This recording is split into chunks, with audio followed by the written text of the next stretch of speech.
किस प्रकार भोलेनाथ की आराधना कर रही हैं और उनकी सुंदर रूप की व्याख्या कर रही हैं।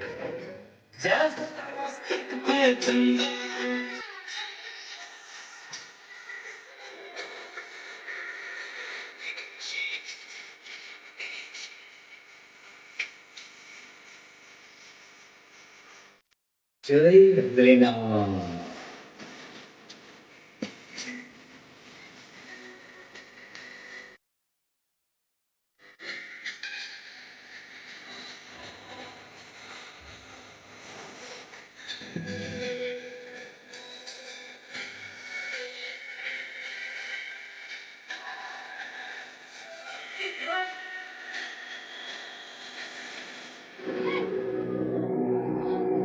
पार्वती,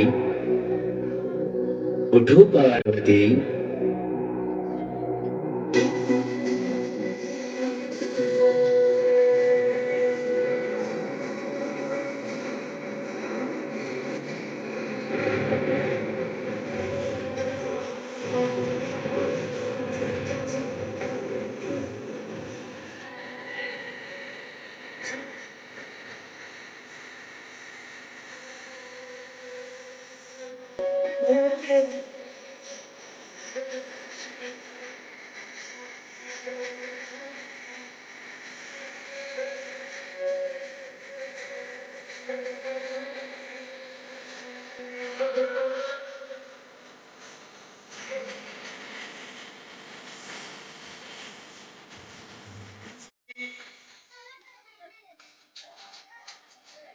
बड़े दयालु हैं भोलेनाथ, कुछ नहीं रखते अपने पास,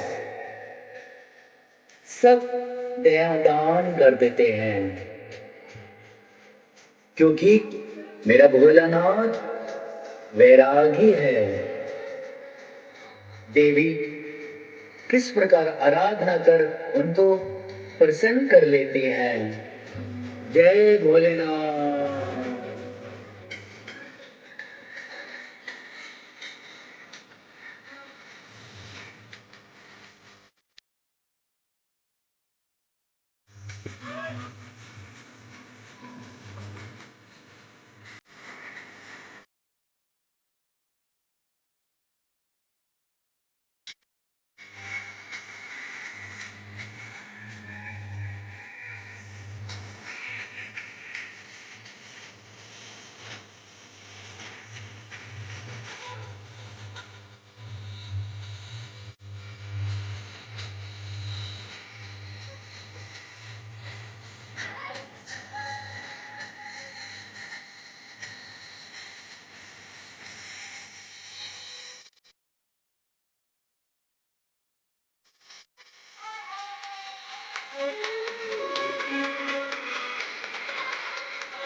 इतना सुंदर नजारा है। एक तरफ भोलेनाथ देवों के देव महादेव, माँ देवी पार्वती। देवी पार्वती ने किस प्रकार भोलेनाथ को प्रसन्न किया और भोलेनाथ ने उन्हें दर्शन देकर अपने दिल की बात कही। आइए भोलेनाथ और महादेव के शुभ विवाह में सम्मिलित हो जाइए। जय भोलेनाथ।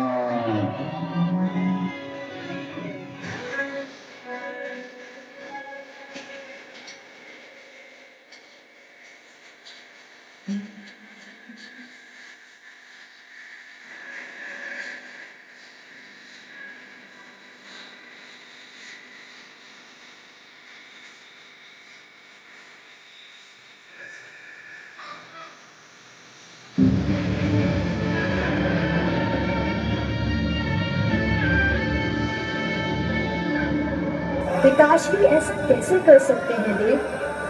इतना बड़ा यज्ञ रचा है, पूरे संसार को निमंत्रण दिया है, उन्हें अपनी पुत्री का स्मरण तक नहीं हुआ।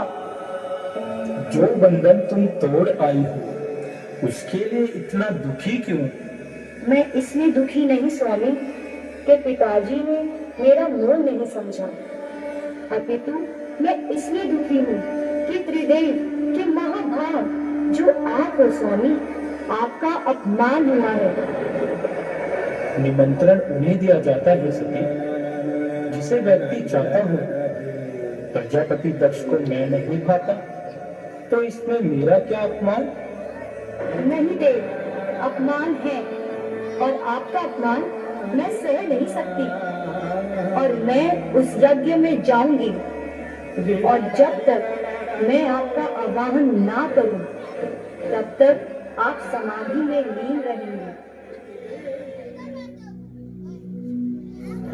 रुक जा सती, ऐ प्रजापति दक्ष, तुझे चेतावनी देता हूँ, रुक जा।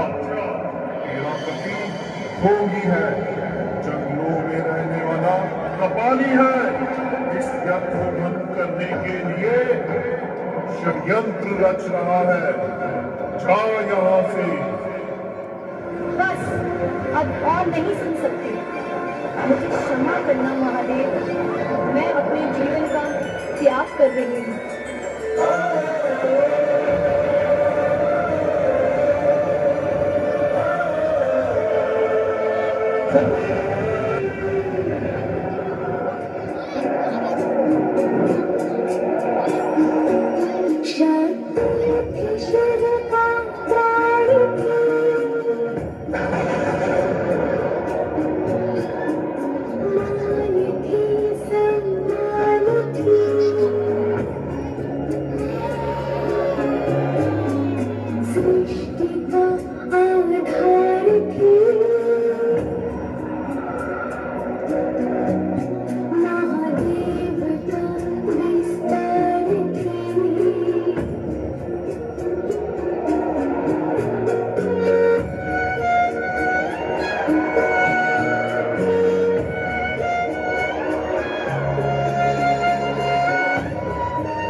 इस वैरागी का तो राग ही तुम थी, तुम ही इस दशा में छोड़ गई।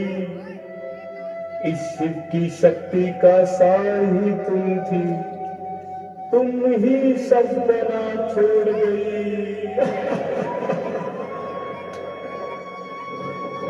कैसे करूं बयां जो मुझ पर बीत रही है, अपने से अपने का वियोग, क्या यही संसार की रीत रही है?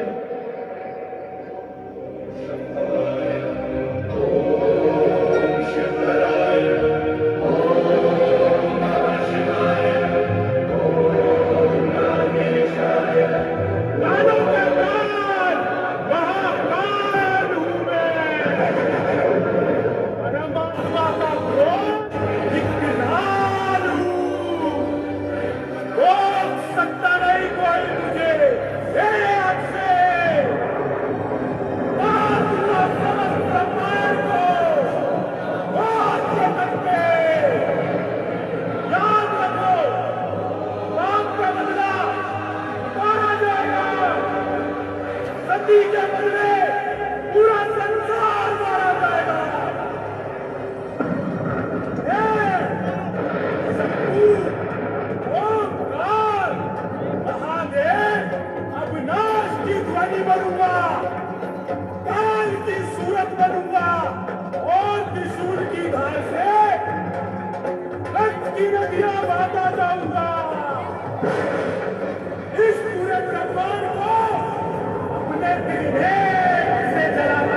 छन्नी स्थितियों से जोड़ दिया।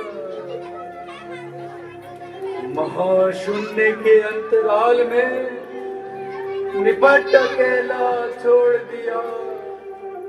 सारा धीरज सोख लिया, सारा रक्त निचोड़ दिया। प्रियाहीन व्यक्तित्व विखंडित जगह जगह से तोड़ दिया। प्रियाहीन संसार और मैं देख रहा हूं अपने जीवन पे तम का विस्तार, और मैं देख रहा हूं ये अपने से अपने की हार, और मैं देख रहा हूं।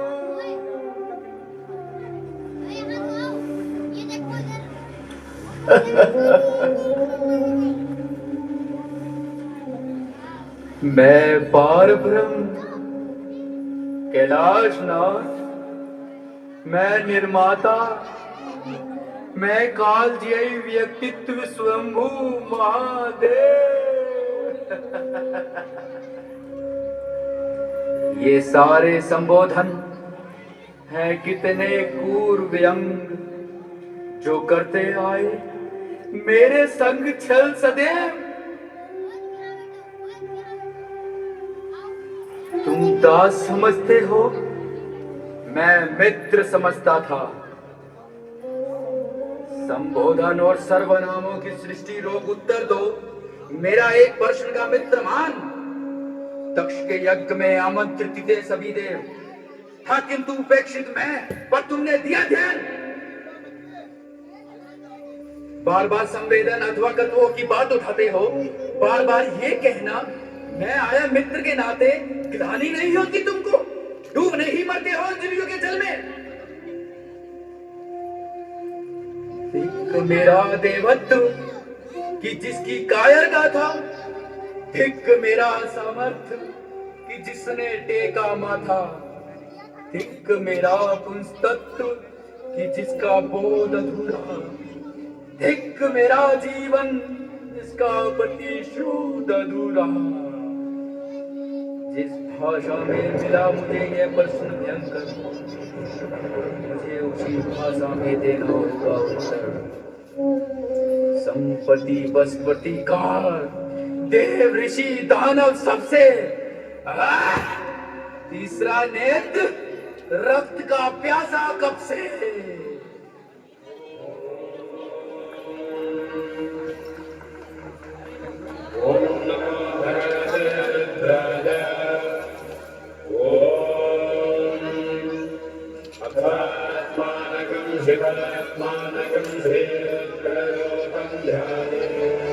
कौन है ये? कौन है? स्तुति करता सामने नहीं आता, बचता है। ये कौन मुझे सम्मोहित करने को छल रचता है? देवों ने रची है ये दुर्संधि विरुद्ध, और इसका अर्थ केवल युद्ध, केवल युद्ध, केवल युद्ध। संपत्ति केवल बल की भाषा, शक्ति प्रदर्शन, संपत्ति केवल युद्ध रचना। अरे मर्दन, वो मेरे आत्मयोद्धाओ, अरे प्रेतो, अरे ओ डाकिनियों शाकिनियों, अरे प्रेतो जागो, उठो संकेतों पर, उठो, उठो संकेतों पर, पूरा ब्रह्मांड हिला दो।